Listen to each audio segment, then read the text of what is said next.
Have you ever looked at a map and wondered about the story behind a nation? Today, we're journeying through the heart of Europe to uncover the epic, tragic, and inspiring history of Ukraine.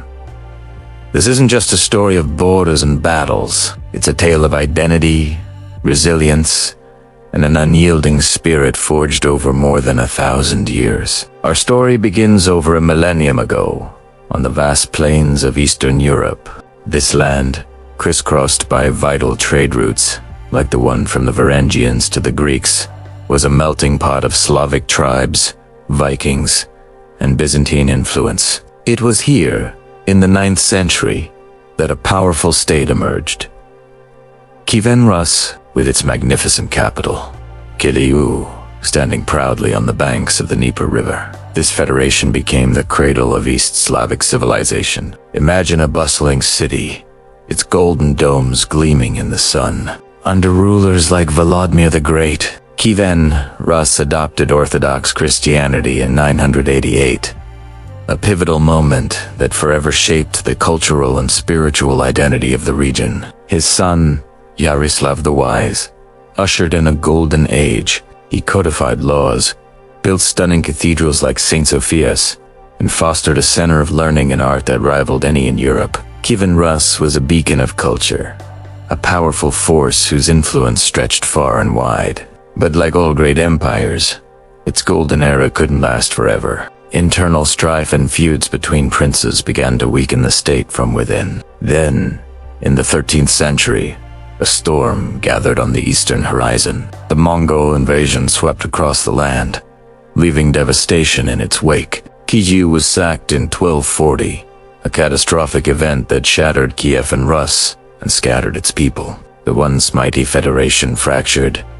and its territories fell under the influence of new, rising powers. For the centuries that followed, the lands of modern-day Ukraine became a fiercely contested crossroads. The Grand Duchy of Lithuania, and later the Polish-Lithuanian Commonwealth, ruled over large parts of the region. While this period brought new cultural influences, it also introduced social and religious tensions. The local Orthodox population often found itself at odds with the Catholic nobility. It was out of this crucible of conflict and a deep desire for self-determination that a new, iconic group emerged. These weren't just warriors. They were a symbol of freedom.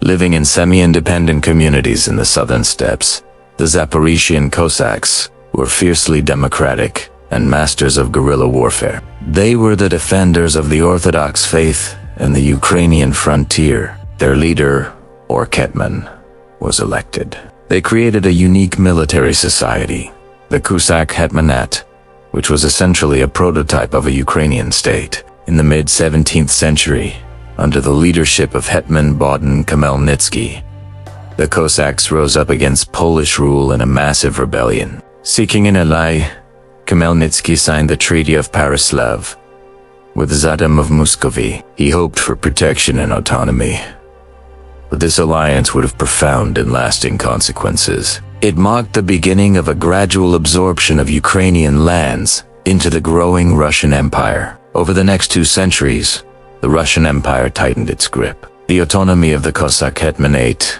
was slowly eroded and eventually abolished by Catherine the Great.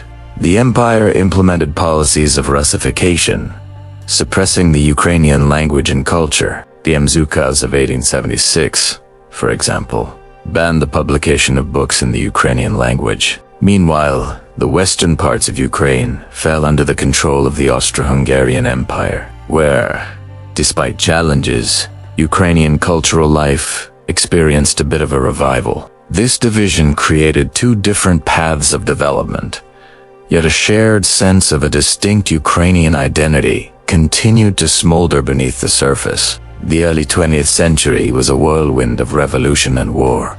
With the collapse of the Russian and Austro-Hungarian empires during World War I, a window of opportunity opened. For a brief, shining moment, the Ukrainian People's Republic was declared in 1917.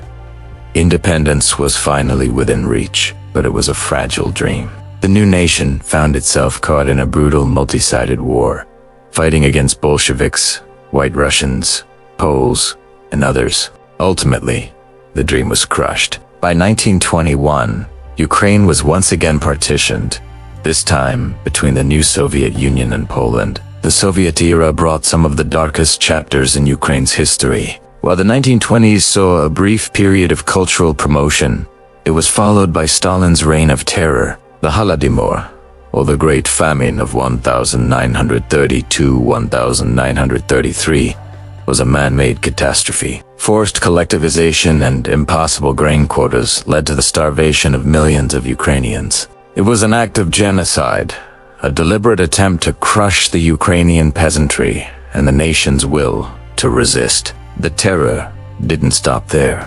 Stalin's purges targeted the Ukrainian intelligentsia writers, artists, and community leaders, an effort to erase the nation's cultural memory. Then came World War II.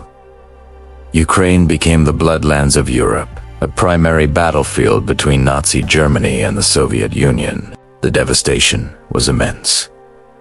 Millions of soldiers and civilians perished. The Holocaust decimated Ukraine's large Jewish population. Ukrainian nationalist groups fought against both the Nazis and the Soviets, hoping to carve out an independent state, but they were ultimately defeated. After the war, Ukraine, now including its western regions, was fully consolidated within the USSR. For the next several decades, Ukraine existed as a Soviet Socialist Republic. Russification policies resumed, and any expression of Ukrainian nationalism was severely punished. Yet, the spirit of dissent never fully died. A movement of dissidents, known as the Shistadesiatny, or Sistias, worked to preserve Ukrainian culture and advocate for human rights, often at great personal cost. As the Soviet Union began to crumble in the late 1980s, the winds of change blew across Ukraine. The 1986 Chernobyl nuclear disaster exposed the incompetence and secrecy of the Moscow regime, fueling public distrust and galvanizing an independence movement. On August 24, 1991, following a failed coup in Moscow, the Ukrainian parliament declared independence. A few months later, in a nationwide referendum, over 90% of Ukrainians voted yes to a free and sovereign nation. The blue and yellow flag was raised once more. The path since independence has been anything but smooth. The country has navigated the difficult transition from a communist system to a market economy, battling corruption and political instability. The Orange Revolution in 2004 and the Revolution of Dignity, or Euromaidan, in 2014 were powerful public demonstrations against fraudulent elections and a pro-Russian government. They showed the world that Ukrainians were determined to choose their own destiny, a future aligned with Europe and democratic values. This assertion of sovereignty led to the tragic events that continue to this day. Following the 2014 revolution, Russia annexed Crimea and instigated a war in the eastern Donbas region. This culminated in the full-scale invasion of 2022, an unprovoked act of aggression that has brought unimaginable suffering but has also revealed the incredible strength and unity of the Ukrainian people, from the golden age of Kievan Rus to the Cossack warriors. From the Holodomor to the fight for independence, Ukraine's history is a powerful testament to the resilience of the human spirit.